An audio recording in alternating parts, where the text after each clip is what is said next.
Okay, wait, so I know I told you I love Serena. You can tell me, it's just me and you. Nobody's watching.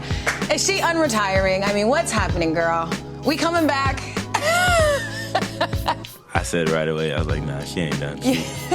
She's like, yeah, I think I can do some more, so we'll see.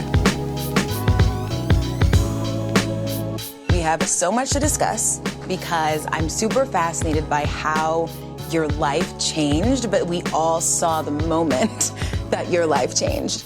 So tell me what your life was like before the U.S. Open and what your life is like now. Great question, too. Like, I mean, going in before, like, you know, I was a good tennis player or whatever, but after, I felt like I became a legit star, which was just wild to see in a two and a half week span. Yeah, it was insane. Did you feel like that was going to happen in the moment of the Open, or did that not hit you until after? I felt good momentum going in, but, you know, you never know, right? Like, I mean, the things you wish for, but you never know. And, yeah, I think in the middle of it, I was like, something cool could really happen here. Yeah. Okay, well, we have to discuss all the stars that were rooting for you. Michelle Obama, #1, who was actually at the game rooting for you. Yeah. Did you all get to have, like, a substantial conversation? Was it really quick? What was that moment? Yeah. After the match, she wanted to come see me after the semifinal match, and I was upset. And then someone tapped me, like, Michelle wants to see you. And I, like, put on a new shirt. I was like, yeah, I'm good. My mom was already there. She was super excited, and my mom was doing more talking than I was. She was just so excited to meet her, and she was just saying how proud she was, and we spoke for a good amount of time, and I was like, you coming out to be here means the world to me. So yeah, and I know you've spoken about this a bit, but I think there were so many people who wouldn't maybe call themselves tennis fans, but they became Frances fans, and I think that's something that's really important. Why do you think it is crucial that we have people like you in tennis so that people just become more interested in the players specifically? 100%. It's the player, the story and what have you. You know, like, just little things. Like, I mean, Serena, if Serena wasn't Serena and Venus wasn't Venus, I probably wouldn't play tennis, would I? So, you know, they opened that door up, and I think representation is so big, especially in a predominantly white sport, to be like, oh, no, we actually can do this and go through this, you know, avenue, which is tennis. And I'm happy. And it was cool to see people who wouldn't watch tennis a day in their life, but would because Frances Tiafoe was playing. So that meant a lot to me. Yeah, absolutely. Okay, so you talked about tennis being a predominantly white sport. I think that, you know, we all know that. But for someone who's in it, why would you say that is? So I think it's access, right? It's tough to, you know, I mean, even if you say here in New York, like getting court time is super expensive. Then you got to pay for rackets, stringing, shoes, apparel.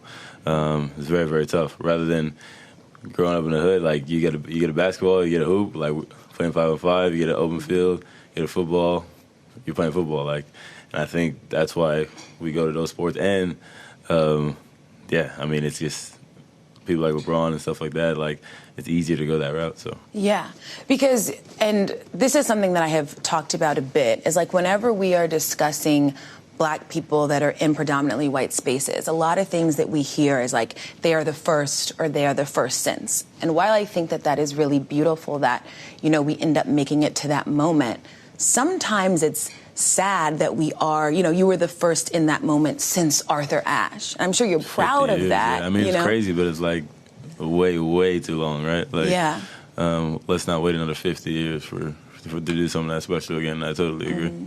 Yeah, and you spoke about this a little bit, but Serena and Venus, I think you can really directly trace how many people picked up the sport simply because they watched them. Like, we talk about the butterfly effect, and like one person doing one thing is the catalyst for so many people to do it.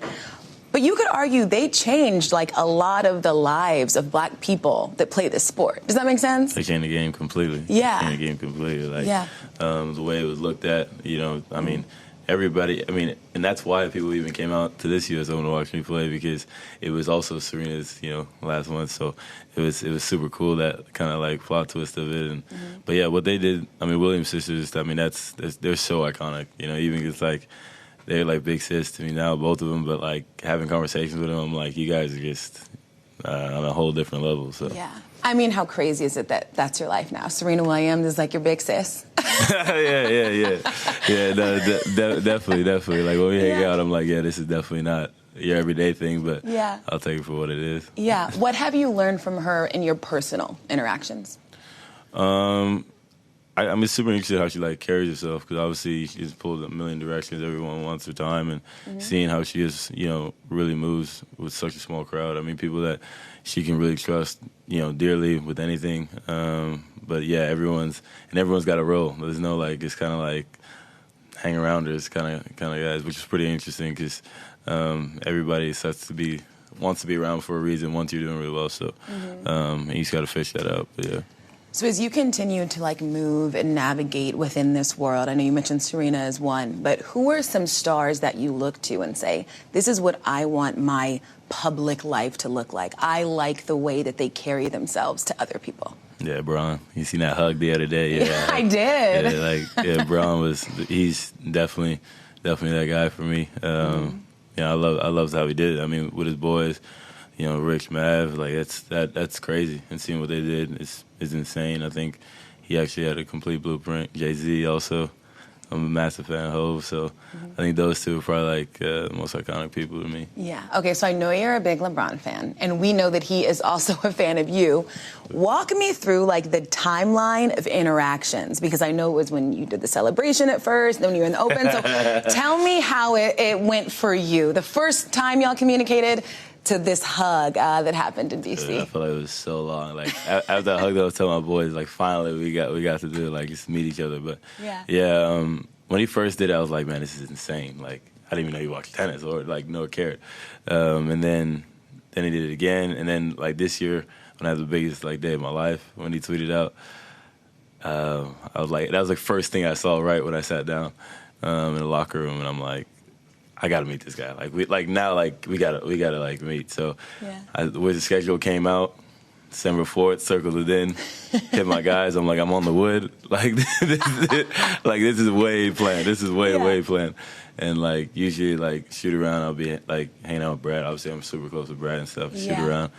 I seen Brad. I was like, bro, I'm with the Lakers today. I don't even care, bro. And it was cool because right before I seen Russ, I was sitting next to Russ during Fashion Week, so that opened the door for it a little bit. But it was crazy because Brown did this whole shoot around. He locked eyes with me a ton of times. I was like, wow, is he not gonna say what's up? And then at the end when he's walking out, he's like, no, I seen you. He's like, I was locked in, and then we did it. So that was cool. That's fire. So what did you all exchange in that moment? Was it just, hi, I'm proud of you? Or what was exactly. Yeah. He's like, finally, he even said, finally get to meet you. And he's like, man, keep going, super proud of you. And then that was kind of it. Obviously, he's about to go to war, but I was like, man, it just finally happened. So it was dope. It was dope. Now, I know you're a big basketball fan, and you mentioned how you had to be on the wood. I always tell people, once you sit on that wood one time, you can never go back. It's done. Even row B, it's I'm sorry. Done, the whole game is different. What have you learned being right there on the wood? Yeah, I mean, Kevin Hart said it, I think, in one interview, wood etiquette and all that. No, but it's totally different. The athleticism, people talking trash, you really feel so a part of it. Yeah. I think it's just really cool to see. I mean, to be as big of a fan as I am and see how good they really are up close, it's just insane. And and nobody in front of you, which is nice. You get up and come back down, and it's just different. It's a different feel. Yeah, it's you just have to be careful not to be texting or something because the ball will hit you. Don't be texting. I'm with drinking. You gotta be cool with that. You gotta be wary. It's funny. Definitely. Okay, you mentioned Bradley. I think that we all know how close you all are. We saw that he was at your match. How did that relationship come to fruition? Yeah, so one of our play development guys. Me and Brad, whatever, DM and stuff, and always after the game say what's up. But I've been trying to get him to come to a match for a minute, and then it was actually funny because Rafael Nadal is he's a huge fan of his, which was funny. I was like, well, I hope you're not coming to cheer him on. But so they got him to the match. I was like, all right, cool. And then once that, he's like, oh, tennis is lit. Tennis is cool. And I was like, yo, you got to keep coming. This is a thing now. Yeah. So then I go again, and then went again, and I was like, yo, you coming? So it was interesting. At first they took car service up, then they took the sprinters, and then for the semis they're like, yo, we taking the PJ. I was like, yo, this is serious. Yeah, you're like, I gotta win this. Wifey did a whole vlog about it and everything, and it was pretty cool. But pretty much he's he's remembered me since I was like 14 and been coming to games. And, since he's been in the league, I remember him his rookie season. So he's always seen me around, but he didn't really know like the magnitude of it till now. And that was my biggest moment that he was there. So we have a different level of respect for each other now. That's so great. He is like the nicest, kindest, most supportive person. He's been on the show, and he's just super thoughtful and intentional with everything that he says. And you can tell with his friends that he genuinely cares a lot. So it's really cool that you have that in your life with Bradley Beal. Exactly, yeah. If he opens the door up for you, he really likes you. He doesn't do it for everybody. No, for sure. Yeah. Okay, so you're the perfect person to ask this because obviously as a tennis player, but I know the appreciation that you have for every other sport. I was having this debate with some friends the other day about which 4 sports have the best athletes. So, like, which ones do you have to be the most athletic to play? For sure, hoops. I think that's number 1, right? For sure, Basketball. Hoops. For sure, hoops. I'm biased. I'm gonna put tennis in there. Yeah. I think tennis does literally have the best athletes. I'm not gonna put baseball. I'm not gonna put golf. I'll put football in there. Yeah. I'll put football in there. So far, these are what I said. There's just a 4th. My last one.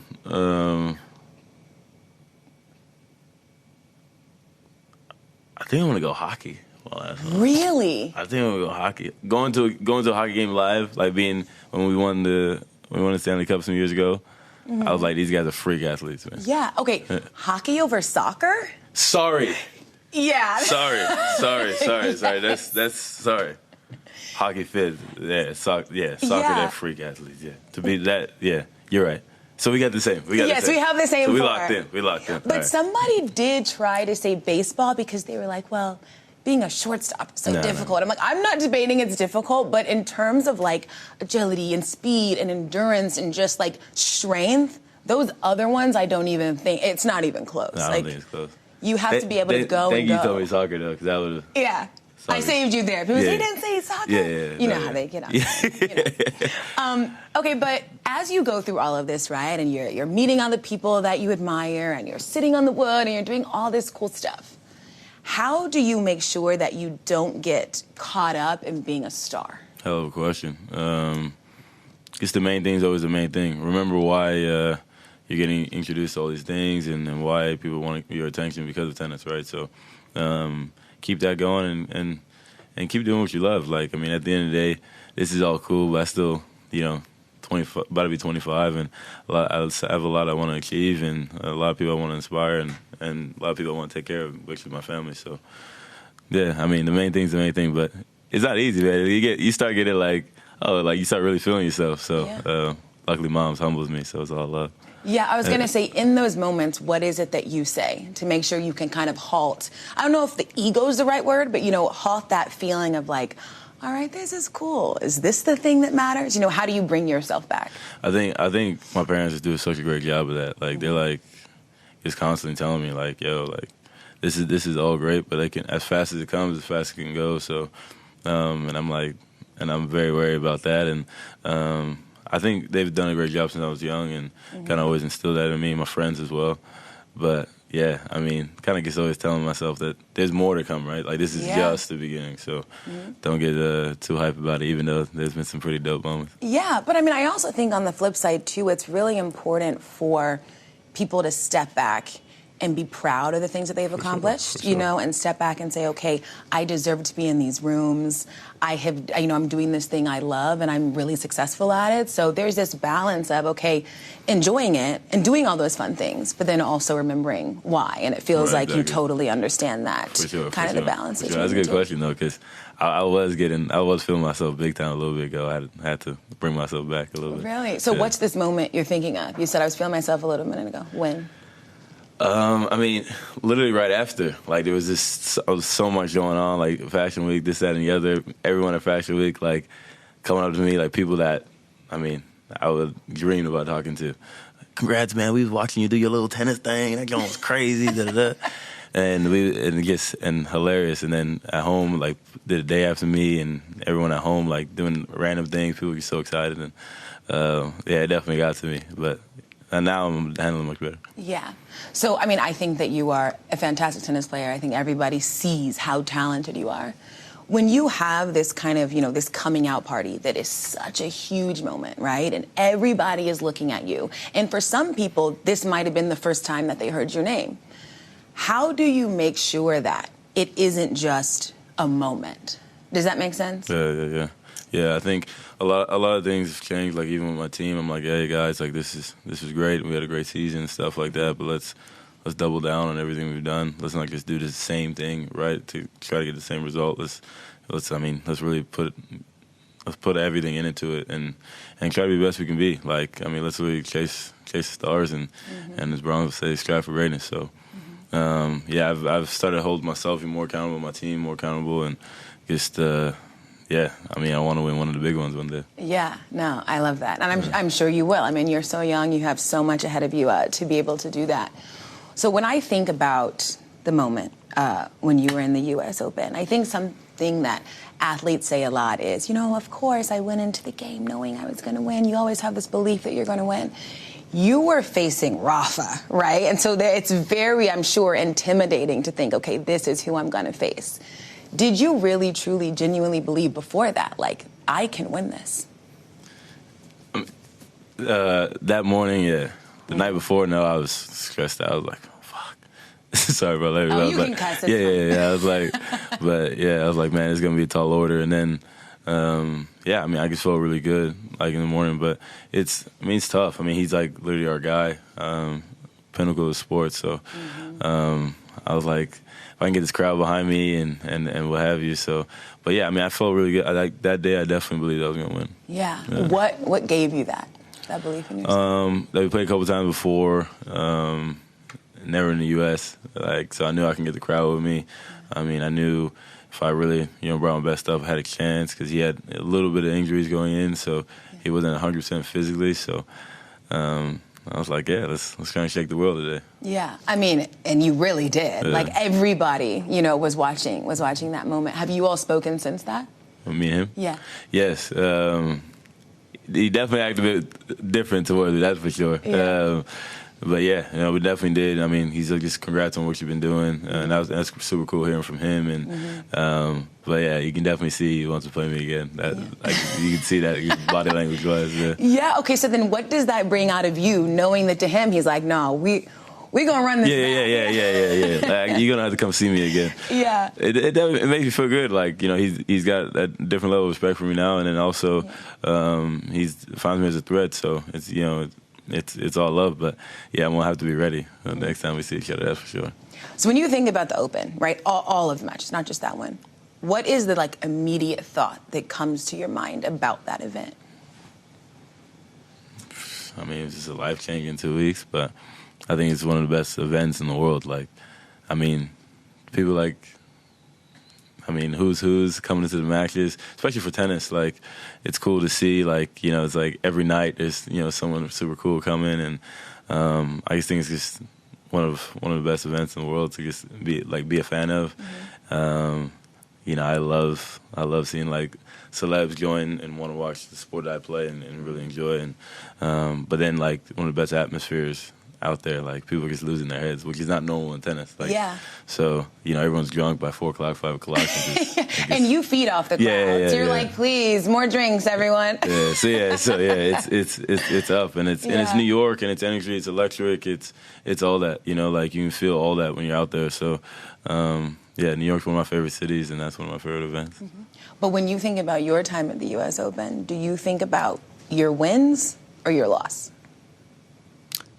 Damn, I've actually never even thought about it that way. To be honest with you, probably the loss. I'm not gonna lie to you, because you're that close. Mm-hmm. And I was like, damn, and I really felt like the whole country with me. I've really felt like, okay, I'm gonna really do it. So it made me a bit hungrier, but at the same time, you had that breakthrough moment. So kind of half and half, but definitely that loss. I'm like, that was a great match, and I wish it went a little different. Yeah, because so when I was, prepping for this interview, I saw a quote that you said that I thought was interesting, that I want to ask you about. You said, I think it was great that I actually didn't win the event. I wonder where I would be mentally if I did win the event. What did you mean by that? Did your homework, Taylor. I like that. I remember saying that, and I totally agree. Like, I mean, to your question earlier of, like, it's new stardom and what have you, where would you be at? And, yeah, I mean, if I ended up winning it, I don't know where I'd be at. Like, because that was always the goal as a kid, and to do it, and, everything that comes after, I probably would have been pretty full. Like, and, now I am like, I want to get to it. I want to finish the job. I want to chase more and more. You do it in that moment. I don't know. But then it's easy to say that when you lost. But I wonder if you actually won. How do you feel? But, yeah, that's how I generally felt in that moment. Yeah. Well, that's why I thought it was interesting, because I'm like, okay, do you feel that way because you think that, getting the big win, it would maybe make you complacent because you accomplished the thing that you want? That's what I was kind of getting at. Yeah. I think it would have brought a big complacency, knowing my personality, because, you do the work for those moments. And that would have just been a lot. Like, I just would have been like, all right, cool, I'm chilling. I did what I said I was going to do, and here we go. But now you're saying, like, you got close enough that it's going to fuel you to actually cross that finish line. And it's possible. So it's possible because you got that close. So, why not get it done and see how good you can be. So, yeah, I think it happened for the best. Okay, biggest takeaway that you learned about yourself personally and your personality after the U.S. Open, and biggest takeaway what you learned about your game from the U.S. Open? Well, I'll probably start with my game first. In my game, I really believe that I'm one of the best players in the world, like at my best. Being mentally there, locked in, I'm one of the best in the world. And then, I mean, personally, that I'm a lot tougher than I probably thought I was, and that I can really dig deep and play for X amount of hours and really put my heart on the line.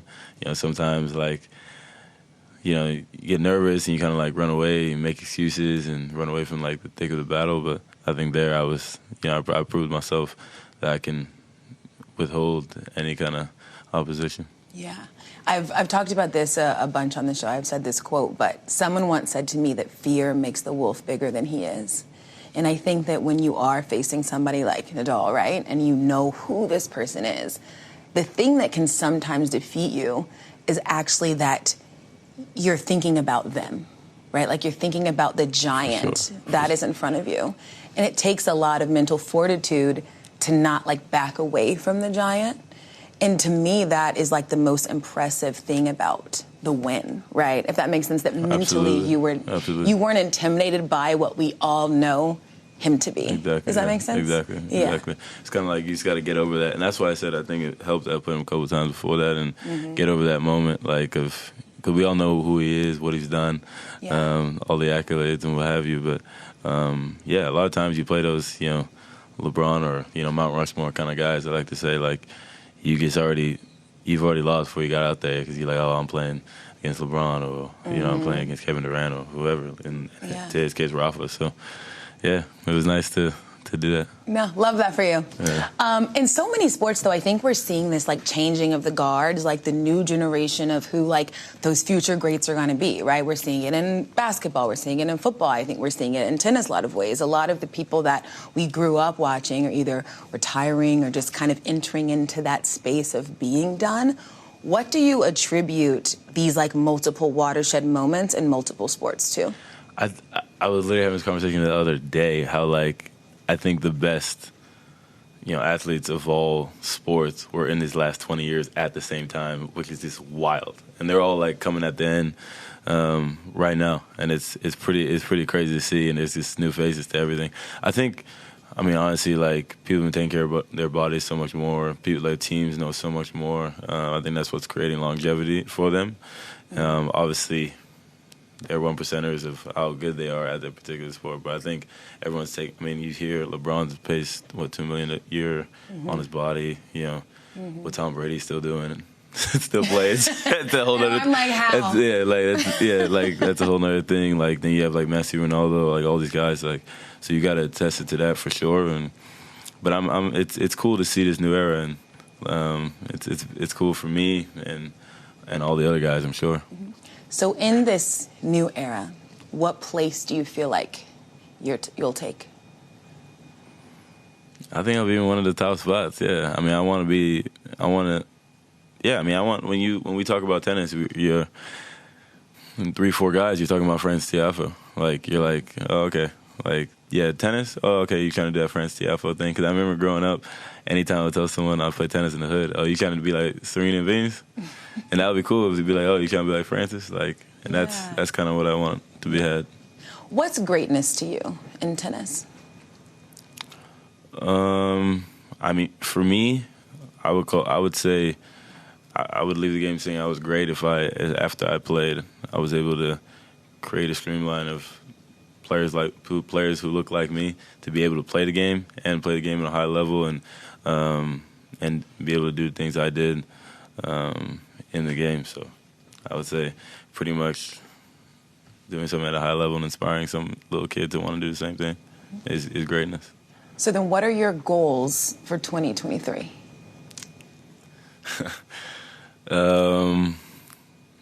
I want to finish in the top 10 in the world. Right now I'm 19, so I'd love to finish in the top 10 in the world, and I'd love to win one of the 4 Grand Slams, preferably here in New York. Here in Wimbledon are like my 2 always like lifetime dreams. I remember seeing like the Williams sisters play in Wimbledon final and stuff like that. Mm-hmm. So I definitely want to win Wimbledon and hopefully this one. One of the 2 is fine. But both of them would be great too, so we'll see what happens. No, I think it's really beautiful how much you smile when you talk about, like, you know, the U.S. Open and just the goals that you have for yourself, because you're in such a special time now that the world really is right in front of you, right? Like, you are controlling your destiny, and it is so based on, like, the things that you put into it, what you believe yourself to be, and I think that's just a really nice pocket to be in, to know that you are in control of that, you know? For sure. Do you feel that? No, absolutely, absolutely.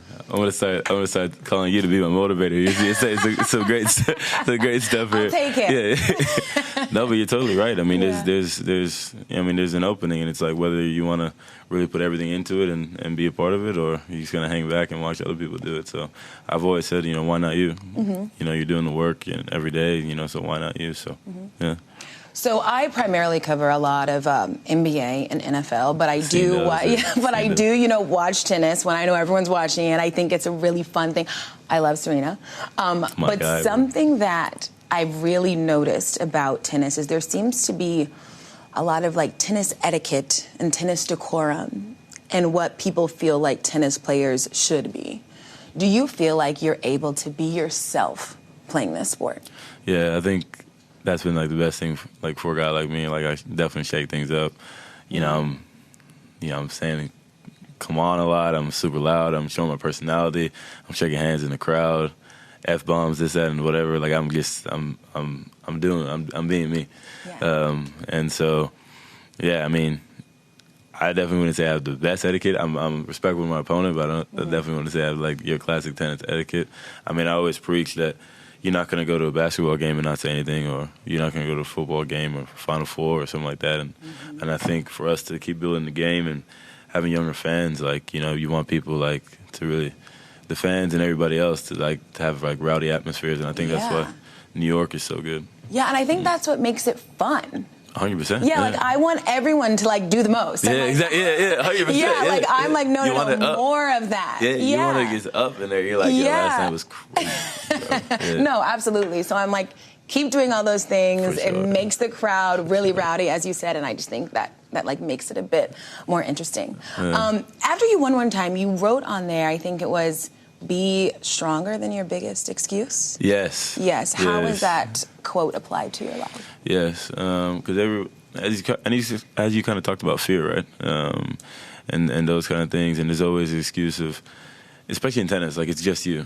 So if you're not doing something, you're not reaching the goals you want to reach, it's on you. You can blame anybody you want, but I mean, when people watch you, you lose or you win. So, and that was kind of like my biggest thing. I've always, especially the last couple of years, like always had an excuse of why I wasn't doing X, Y, and Z, and yeah, just kind of be a man, and yeah, that's kind of what it meant to me. Yeah, no, I love that. I've never heard anybody say that quote. Is that like a Frances original? No. I'm not that intelligent. I heard that from Inky Johnson. He put that up, and I was like, I'm stealing that, John. That was hard. Yeah, no, it's so good. Yeah. Okay, wait. So I know I told you I love Serena. You can tell me. It's just me and you. Nobody's watching. Is she unretiring? I mean, what's happening, girl? We coming back? What do you think happens? Well, you heard that last speech. That wasn't telling. Like that last speech, she was like, it didn't say like, oh, I'm done. Yeah. Like she was kind of like, oh yeah, you know. I mean, look, I don't think she's gonna retire. I want her to still play. I love seeing her around. We all do, yeah. And I think the whole world does. So I don't think so. I mean, the game will miss her. I mean, the world will miss her. So I mean, I hope she comes back. But I said right away, I was like, nah, she ain't done. She's like, yeah, I think I can do some more. So we'll see. Yeah, and she even said, she was like, I mean, there's like a very strong possibility that I'm back. And I'm like, well, wait, what does this look like? What's the timeline? What is it? It'd be crazy announcement if she said she's coming back too. So, we'll see. We'll see. But, I mean, I don't think she's done personally. Yeah. But, no, that's what I hope. Fingers crossed. Come back, Here, OG. Serena, come back. Come back. Yeah, we're not done with you. Please don't be done with us. I think in tennis, though, there is a lot of sibling duos, which I think is really cool. Why do you think that is? Because I know even you and your twin brother, you both play, obviously, the McEnroes, the Williams, like the Murrays. There's a lot of those, sister, brother playing the sport. Yeah, I mean, growing up playing, you always have someone to play with, which is nice, right? And then you guys kind of just push each other and just keep kind of going. It's actually amazing how they were able to do it because, sometimes one gets maybe a bit better than the other, and then, you kind of lose that focus to the other one. But yeah, I mean, they were able to kind of keep it going and keeping focus on both people, men and women. And but I think it helps when growing up that you always have someone to play with, because sometimes you maybe not have people to play with, or maybe it's too expensive to go and play with somebody else. So I think that's probably why. Yeah, and I mean, you and your brother's relationship is so special. And there was an article where he was talking about, you being a great tennis player, and I think he said, I want to be known as Franklin Tiafoe, not Frances's brother. So in the interactions that you all have, how do you balance, him, that importance of individuality and knowing how much you believe in him as well? No, for sure. I push that message to him a lot, because I mean, I just tell him that you don't have to figure out life today, right? Like, I mean, everyone's gonna have their own way and think how they do things. Don't let the media or people just say, because everything's about Frances Tiafoe, like, you're Frances' brother. Like, Frances Tiafoe has a whole life that he's gonna have, and he's gonna be one of the best brothers in the world. He's gonna be a husband one day, and he's gonna be a dad, and he's gonna also achieve some great things. So keep doing your thing, and don't worry about anything else, because our relationship stays the same. I'm gonna love you regardless. Oh, I love that. What's the best part of having a twin? Like, growing up, everyone's like, I want a twin. It'd be so cool. Like, what do you love about having a twin? I mean, just growing up, like, we're doing everything together. Like, I mean, from having our first drinks to, everything. Like, we're just the same age at all times. And then how he's gonna, like, he'll pick up some of the things I'm gonna say, like, as I'm thinking it. We're always, like, thinking the same thing. That's, like, a real thing. And it's cool. Like, wait, like, give me an example, because people say that, and it's like you just know exactly. Like, he'll finish sentences for me. Like, if I'm like trying to get something out and it's in my head, and like he'll say it, and that's like, yeah, that's what I was trying to say. How'd you know? And like things like that, and it's like weird. Like, you can, if I'm even not with him, like, I can call him and be like, yo, something's up. I know you're not feeling well today. Like, because I feel like you're not feeling well, and he's like, yeah, bro. Like, and then like vice versa. Like, it's crazy. Like, it's like twin stuff is like real. I wonder what the science behind that is. I do. It's wild. Yeah. Because, like, how can you feel another person's feelings?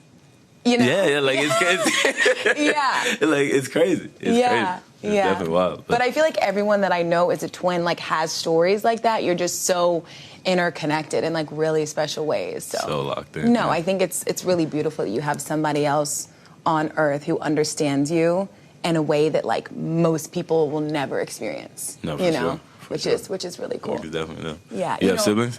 No, I do, yes. I have a younger sister. We're not twins, obviously. We're 6 years apart. But, I think it's different being the older one. You know what I mean? Like, you just feel a different sort of, like, responsibility, whereas I feel like if I had a twin, I'd be like, oh, this is my dog. Like, this is who I'm with all the time. I almost feel like I'm more of her, like, protector. Exactly. And I'm sure in some ways you all feel like you're protecting each other as well. For sure. But there's like a relatability that you all have that I think is different than when there is like that sort of age gap, if that makes sense. Exactly. Is that your only sibling? Yeah. Okay, yeah. So you're like, I only know having a twin. Yeah. No, well, that's so nice. For sure. You know, I think everybody really knows your family story. I know you're the child of immigrants. You know, your dad was working the grounds at a tennis center. I know sometimes I think I read that you all would, sleep in the training room, and you had, a difficult upbringing in some ways. But have you really sat back and thought that like your existence has like changed the trajectory of your family's life? Yeah, I was doing I was doing a film the other day, and I had to go back to where I grew up, and haven't been there in obviously like 8 years. Mm-hmm. And while I was there, someone like pulled the car out and was like, "Oh man, I remember living next to you." And his kids were like, "Yeah," and I was like, "Damn, like, like if it wasn't for tennis, like shit, I'd probably be here too." Like, and that just really hit me. That got me really emotional, and I was like, man, that's wild. You can see what hitting the tennis ball, like, put my family. And it was interesting, like from a young age, like, my parents' goal, like, being from Sierra Leone and coming here, having twins was like, if through tennis y'all can get a full scholarship, that would be like a dream. And I was like, yeah, it would be, but me being able to play tennis and taking care of y'all and putting y'all in better positions, that would be a dream. Like, that would be like the best thing possible, and that's what I wanted to do. And yeah, I think having that vision for such a young age was why we're here having this conversation. Yeah, no, I think that's so beautiful. And I mean, I'm sure there have been so many different times in your life that you have told your parents, how thankful you are for them, what they have meant to you, and what they have given you in terms of like believing in you to do this. But like, what is the real thing that you would say to them about how their nurturing and their love allowed you to become who you are? They were always there for me. Like, they were always, like, friends, you want to do this, you want to be a pro, but like, if you don't get there, don't be discouraged, because we always going to love you. And I was like, wow, that gave me a ton of confidence, because it was like, all right, well, even if I don't do this at a high level, my parents are going to be there for me. They love me. And as a kid, like, that's huge, right? Like, because a lot of times, you get some parents or relationships with kids, like, they look frowned upon, like, if you're not doing things at a high level or whatever. So that was big for me. And then, I kind of just, they really preached work ethic, and then seeing what they were doing. My dad's working like 16-hour shifts, like cleaning the place all day. My mom working 2 jobs as a nurse. That's why we would stay over at the tennis center, and we would sleep at the training room, and my mom was working her 2 jobs. So I'm looking around as a kid like, man, these guys are putting hours in just to break even, put food on the table for my brother and I. And I was like, man, like, you can't not put the work in. Like, you can't not act like, just because we're in America, and kind of just like slouch around and like, take this for granted, because essentially we shouldn't even be at this tennis academy. So if my dad wasn't working here. So yeah, I think from a young age that, like, and they push that constantly, like, we're giving you guys a chance. And then when they took us to Sierra Leone when we were like 8 years old, that woke me up. Really? Because they were like, this is what we had. This is what our life looked like. Yeah. And you all in the States and have a chance. And yeah, from that moment, everything kind of changed. Something that is like fascinating to me, and obviously everyone's experience is different, but kind of the magic of parents is they do such a good job of not making children realize that there's a struggle. Well said. Well said. Because growing up, like, people are like, man, your story was so tough. Was it? Like, I mean, shit, like, I had a great time. Like, I was like, I didn't feel like I was in this, like, I didn't feel like people had to feel sorry for me. I didn't feel like, I was behind the 8 ball by any means. Like, in the obvious sense, yes. Like, I mean, we had, like, senators' kids and da-da-da at the academy. But, like, I mean, to me, I was just like, I was playing with kids and whatever. Like, it was all love. But when you look back at it now, like, damn, that was crazy. Like, when people say it out loud, like, oh, man, that's your story. But, yeah, to your point, like, they did an unbelievable job, like, they would just say, look at it around you, look at the opportunity you had, rather than, man, this is tough, man. Like I never saw them like complaining about how hard this was. Never. Mm-hmm. That's why sometimes, I wish that when we talked about athletes and upbringings that are maybe different than others, that it's not always framed about the hard parts. It's more so framed about like the love that surrounded them that allowed them to become those people. Because I don't ever want people to get too caught up in what they almost feel like is trauma, right? Mm-hmm. When really, like, you were surrounded by people who loved you and cared about you and believed in you, that gave you all of the tools that you needed to, in turn, believe in yourself. And that's what it just, I think, makes being a parent. So, like, sometimes I'm like, how is anybody a parent? Like, it's so much all the time. I love kids, but dang, when you love them so much that you just, like, always want them to be... want them to eat, so, yeah. Do the things the right way, yeah. Like, it's crazy. Yeah. Like, their life is in your hands. Mm-hmm. Decisions you make and stuff like that, it's crazy. Okay, so what do you love most about your parents? I think that they still treat me as their son. None of all the stuff that I've done shakes them. But anyway, like, Mom met LeBron today. Like, it was super cool. I'm glad you had fun. Yeah. It's like, what? Like, she's like, cool. Yeah, like, take out the trash. Yeah, like literally, like she's like, so it's just things like that that are super funny. Like, they just, none of these things. Like, in the moment they're happy for me and all these things, but like, I think growing with African parents are just so like, you're my son, you're still a kid, like 25 years old, like. Mm-hmm. If I curse in front of them, they're looking at me like crazy, like so like I think that's what I love, because our mother-son, father-son relationship hasn't changed since I was a kid. So I still feel that respect, that like even scared, like even saying certain things to them. Yeah. And I hope I keep that forever. No, that's beautiful. And also, I guarantee that your mom's favorite thing, and it isn't even just watching you play, it's that you're why she met Michelle Obama.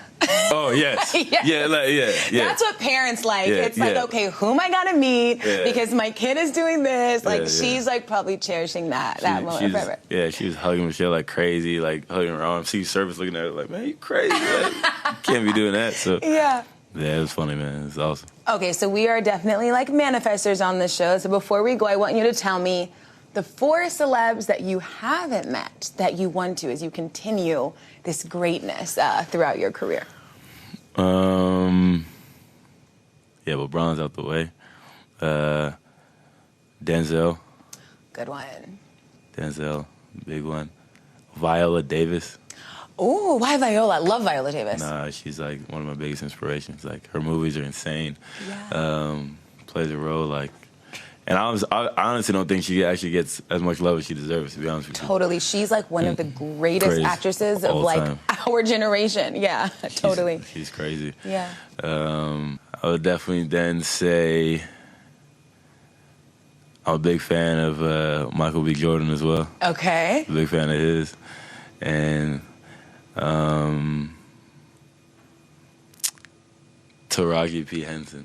Ooh, okay, you're big into like the entertainment space. I'm big in the entertainment space. Yeah. We can help you with Michael B. He's been on the show. Yeah, Where do you live? Are you in DC? I'm in DC. Okay. Yeah. When you're in LA next, tell me, and if he's there, I'll try to connect you too. He was crazy in Creed. I thought I really loved him in Creed.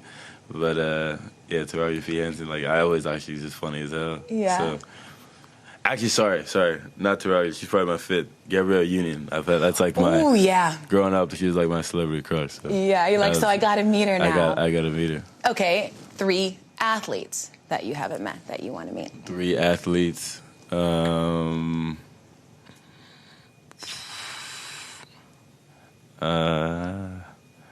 Michael Jordan. For sure. He's like a unicorn just floating somewhere in the world. Like, people like do not see him a lot. So like Michael Jordan's a good one. Michael Jordan, Tiger Woods. Yeah. Same thing. And I feel like Tom Brady. I feel like you just got to meet the GOATs. Oh, totally. Yeah. I feel like those would be super cool. Yes. Yeah. Well, I think that you have such a beautiful energy. I think that for so many of us, it was a joy and a treat to be able to watch you in the U.S. Open, and I'm so excited to continue watching your career. And I have no doubt that you will meet all those people that you just said because... I got to add, like, yeah, it wasn't even someone, about, I got to add in Drake, because Drake is like... Oh, yes, and Drake. Favorite rapper of all time. Like, he's like, yeah. Oh, when I see the owl. Yeah. Yeah, baby, so... He's like, Drake, what? That's my guy. Do you like Her Loss? Ooh. It's so good. So good. Yeah. So good, yeah. What's your favorite song on there? Treacherous Little Twin, probably. It's a good one. Hey, you keep being good, you might end up in the lyrics. Yeah, I'm about to say. He loved dropping them names. He likes to put athletes in his songs. He loved dropping them names, so. If anything, let that be your inspiration. Exactly. One day, you're in the song. No, thank you so much for your time. It truly was a pleasure. Thanks for I appreciate it. Absolutely.